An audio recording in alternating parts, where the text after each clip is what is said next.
What's up, beautiful people? It's your boy Judeo, and I'm back again with a new video. Today we're bringing Jordan Peterson back to the channel. We're going to be checking out how to embrace your dark side and overcome it. This sounds like it's going to be a very interesting one, so I urge you to stay tuned as we check this one out.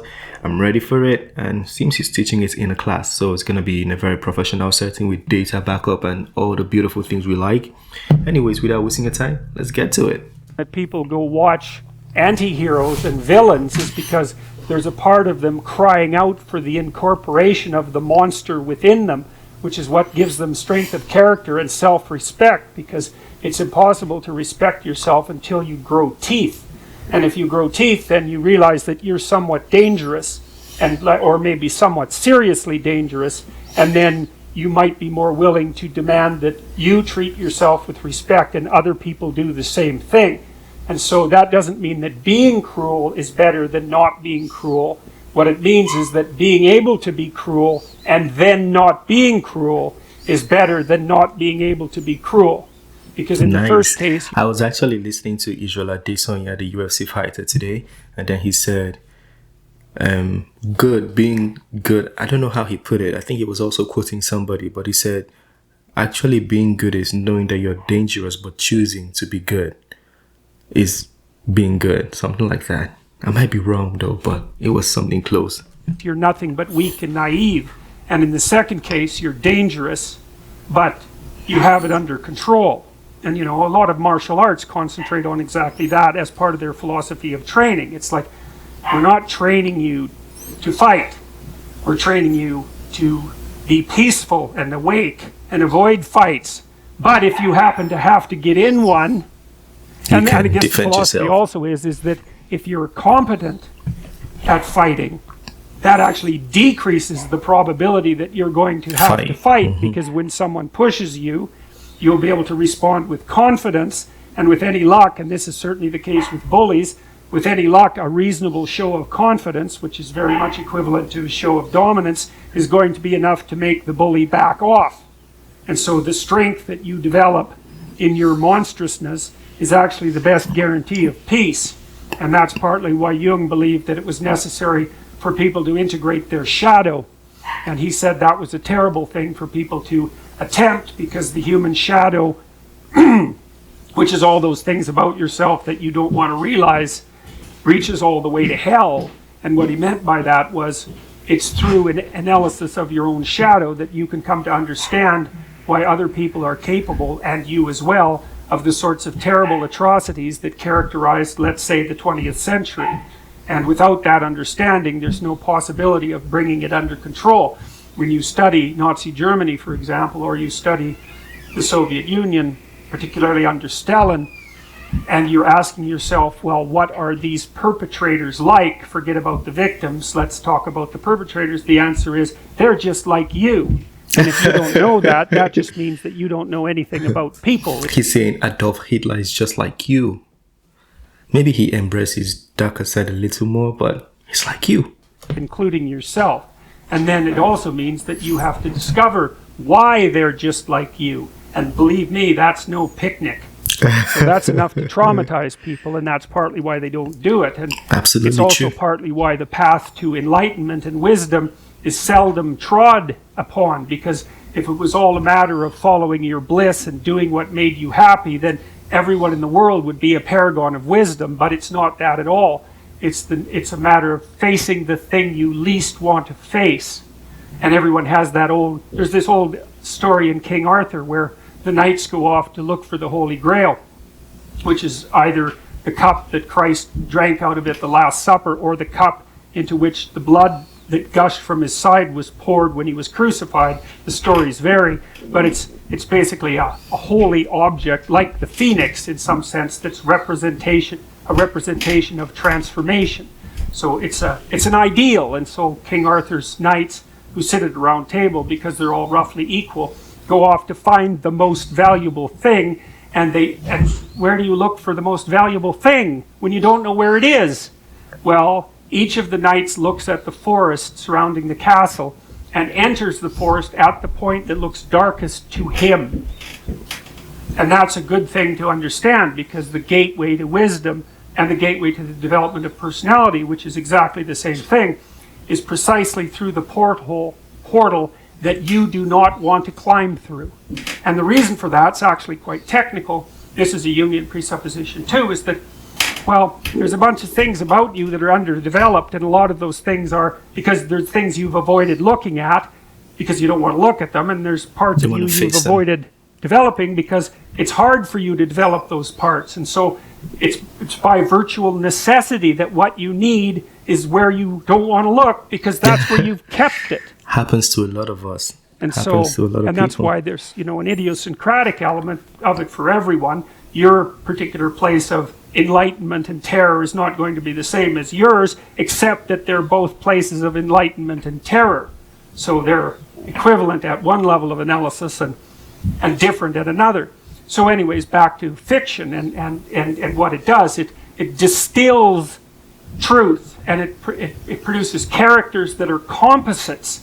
And the more they become composites, the more they approximate a mythological character.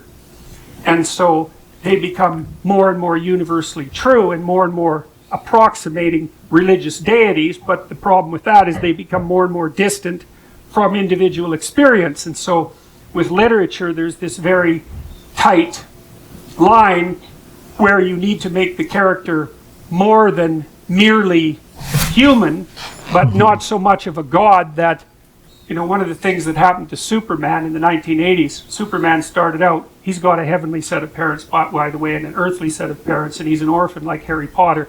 Very common theme is that when Superman first emerged, he could only jump over buildings, you know, and maybe he could stop a locomotive, but by the time the 1980s rolled around, like, he could juggle planets and, you know, swallow hydrogen bombs, and, you know, he could do anything. Well, people stopped buying the Superman comics because how interesting is that? It's like something horrible happens and Superman deals with it. And something else horrible happens and Superman deals with it. And it's like, that's dull. He turned into such an archetype. He was basically the omniscient, omnipresent, omnipotent God, and that's no fun. It's like God wins, and then God wins again, and then again God wins, and, you know. So then they had to weaken him in different ways with kryptonite, you know. So green kryptonite kind of made him sick. This is actually true, though. I've read this before, or I think I saw someone speak on it as well. But this is actually true, what he's saying. And red kryptonite, I think, kind of mutated him, if I remember correctly. And anyways, they had to introduce flaws into his character so that there could be some damn plot.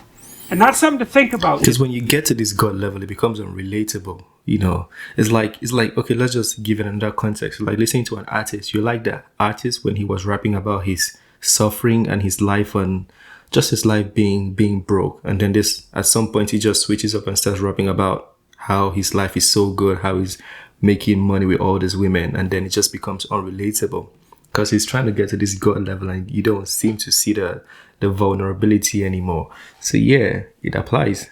You know, there's a deep existential lesson in that your being is limited and flawed and fragile. You're like the genie, which is genius in the little tiny lamp. You know, this immense potential, but constrained in this tiny little living space, as Robin Williams said when he played the genie in Aladdin. But the fact that you have limitations means that the plot of your life is the overcoming of those limitations, and that if you didn't have limitations, well, there wouldn't be a plot, and maybe there would be no life. That's the story. That's part of the reason why perhaps you have to accept the fact that you're flawed and insufficient, and live with it and consider it a precondition for being. It's at least a reasonable idea. So anyways, one of the main characters is the country, the known, the explored territory. We went over that a bit, and it always has two elements. I mean, your country is your greatest friend and your worst enemy, you know, because it squashes you into conformity and demands that you act in a certain manner and reduces your individuality to that element that's tolerated by everyone else, and it constrains your potential in a single direction, and so it's really tyrannical. But at the same time, it provides you with a place to be, and all of the benefits that have accrued as a result of the actions of your ancestors and all the other people that you're associated with. So there's the good tyrant or the bad tyrant and the good king, and those are archetypal figures, and that's because they're always true, and they're always true simultaneously. Which is partly why I object to the notion of the patriarchy, because it's a it's the what do you call that? It's the apprehension of a mythological trope, which is that of the evil tyrant, without any appreciation for the fact that the archetype actually has two parts, and the other part is the wise king. And you can tell an evil tyrant story about culture, no problem, but it's one-sided, and that's very dangerous, because you don't want to forget all the good things that you have while you're criticizing all the ways that things are in error. That's a lack of gratitude, and it's a lack of wisdom, and it's founded in resentment, and it's very dangerous. Yeah, it could cause like biological issues too, both personally and socially. Yeah, that was actually very, very good. Very, very good. This man is just a different level of intellectual. Like, he's very smart, that these words are just coming out of his mouth. It feels like he's reading. In fact, if he was reading, he wouldn't be that fast. Like, he's saying giving vital information, but he's very fast because there's just so much he has in his brain that he can just keep spitting it out. But that was very, very good information. So from the first point where he mentioned, basically in summary, it would be there's parallel to everything. There's good and there's bad. And then you have to embrace both, and you choose, or you are actually good when you have evil, and then you subdue the evil. He spoke about like being a fighter in the combat. You're trained in the combat to be competent. So if someone threatens you, I can mess you up, but I choose not to, and then that is the real good. Yeah, he made very, very good points. So everything runs in parallel. We have to understand that that's basically what he's saying. Embrace both sides, the challenges of life, the good in life, and then as much as you can make the good dominant, so you become grateful and thankful. Everything seemed consistent. I like it. But when you talk about good and bad side, because some people have argued that babies or humans are born blank, and the experiences and the culture and religion, tradition, all these things make people what they become. So let's say a child is born blank and you only feed them with good. Can they still pick up evil? That would be the question I have. Can they still pick up evil? But another thing, though, in relation to that question would be, who knows what good really is? Because what might be good to me might not be good to the next person watching, So who knows what good actually is to transmit it to this child?